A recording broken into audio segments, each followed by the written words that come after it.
Konnichiwa, my name is Hod, and I represent the Israeli chapter of the Universal Peace Federation. Nice to meet you all. Today, I would like to share a little about some unique elements in Jewish education at the request of my good friend, Dr. Isoda. Let's begin.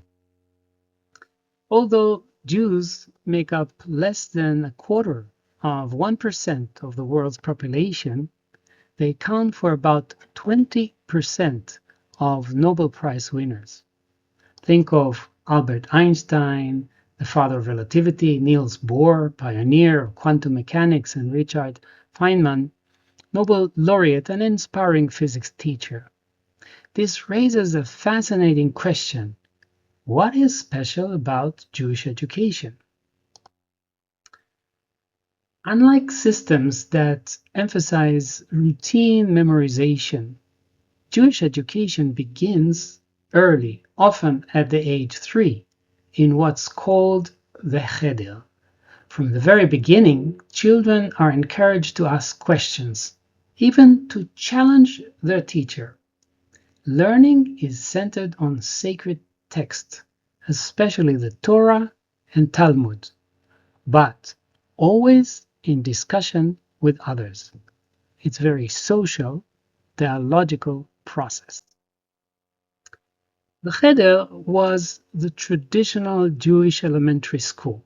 A teacher called the Melamed taught children how to read Hebrew, chant, and understand the sacred text.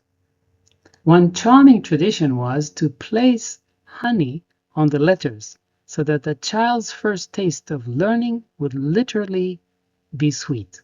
This symbolic act showed that study is not a burden, but a joy. The Talmud is full of debates. Rabbis argue about law, ethics, even daily life, but the goal is not always to reach one final answer.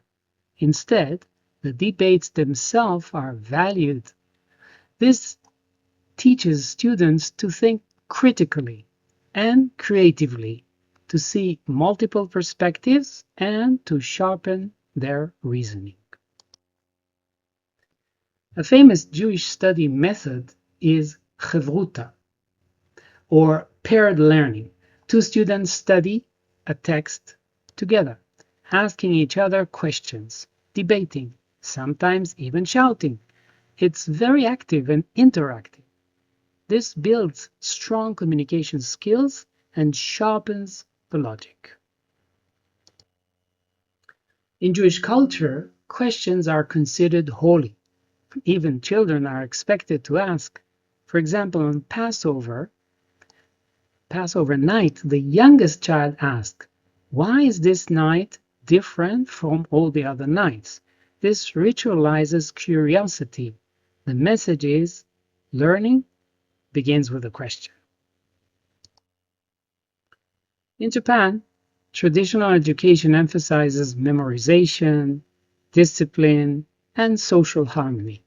These are wonderful values, but sometimes they limit questioning. In Jewish tradition, discipline is also important, but the student must debate, argue, and question. This creates a different educational culture. The traditions continue today. Jews are highly represented in science, technology, and business. Innovation and entrepreneurship are encouraged. Education remains central in Jewish families, often sees as the most valuable inheritance parents can give their children. You can see here the Wix company with building sites, Mobileye, a large company that deals with automated machine and Waze, navigation, etc. Many companies were recently created in Israel. To summarize, the Jewish education is built on questioning, dialogue, and making learning joyful. It offers a chance to rethink our own habits. Education is not just about memory, it's about discovery. Thank you for listening, and I hope you found some inspiration for your own learning journey.